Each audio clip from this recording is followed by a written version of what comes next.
आज मैं आपको एक मज़ेदार कहानी सुनाने जा रही हूँ जिसका शीर्षक है आपकी ज़रूरत।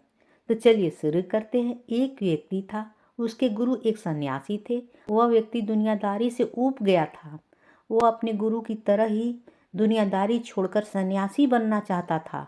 उसने अपने परिवार को यह बात बताई तो सभी ने मना कर दिया, यह कहते हुए कि हम सब आपसे बहुत प्यार करते हैं। फिर उसने अपने गुरु को यह बात बताई, परंतु साथ ही कहा कि उसका घर परिवार, बच्चे और पत्नी उसे संन्यास लेने से मना कर रहे हैं, उसे संन्यास नहीं लेने दे रहे हैं क्योंकि वह मुझसे बेहद प्यार करते हैं। गुरु ने कहा, यह किसी सूरत में प्यार नहीं है। गुरु ने उसे बहुत समझाया पर वह व्यक्ति नहीं मान रहा था। फिर गुरु ने कहा, अच्छा ठीक है। गुरुजी उस व्यक्ति को मठ ले गए। इसके बाद गुरु ने उसे योग विद्या सिखाई, जिसमें वह अपनी सांसें रोककर मुर्दे जैसी अवस्था में घंटों तक रहा जा सकता है। यह सब सिखाने के बाद गुरु ने उन्हें एक योजना बताई और उन्हें घर भेज दिया। दूसरे दिन वह व्यक्ति अपने घर पर मुर्दा पाया गया। परिवार के सारे लोग इकट्ठे हो गए। सभी रो रहे थे, विलाप कर रहे थे। वहीं उसकी पत्नी सबसे ज़्यादा दुखी हो रही थी। पूरे घर में कोहराम मच गया था। सभी की आंखें नम थी। वह व्यक्ति मुर्दावस्था में था, मगर योग अभ्यास से आसपास के माहौल को महसूस कर सकता था और सुन सकता था। उसे बड़ा सुकून मिला कि उसका परिवार उसे कितना चाहता है, कितना प्यार करता है। इसलिए उसने संन्यास का इरादा त्यागने का फैसला कर दिया। कुछ ही देर बाद उस व्यक्ति के गुरु वहां पहुंचे।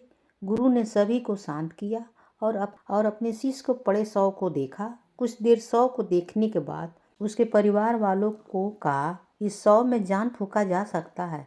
इस व्यक्ति को मैं अपनी विद्या से जिंदा कर सकता हूँ। यह बात सुनकर घर के सभी लोग बहुत खुश हो गए। सभी को एक उम्मीद की किरण नजर आ रही थी। फिर सभी ने उस सन्यासी से कहा, तो आप यह काम जल्दी से जल्द करिए। इस पर उस सन्यासी ने कहा, एक समस्या है। इस कार्य के लिए परिवार के किसी अन्य सदस्य को अपनी प्राण त्यागनी हो। यह सुनकर सभी लोग की सांसें रुक सी गई। सभी ने एक दूसरे को देखा। सन्यासी ने परिवार के सभी सदस्य को एक एक करके पूछा कि किसी ने हाँ नहीं कहा। सभी ने अपनी जान की जरूरत बताई और अपनी जिम्मेदारी भी।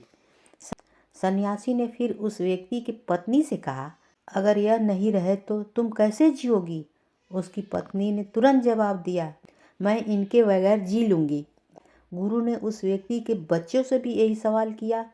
उनका भी जवाब नहीं ही था। फिर यही सवाल उस व्यक्ति के माता पिता से किया। उनका भी जवाब एक ही था।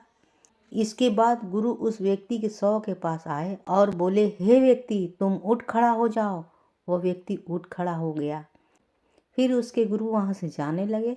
उसने अपने गुरु को रोका और गुरु से कहा, मैं भी आपके साथ चलता हूँ। अब उस व्यक्ति को समझ में आ गया था कि उसकी ज़रूरत उसके घर में कितना है। अब वह एक पल भी अपने घर में रहना नहीं चाहता था।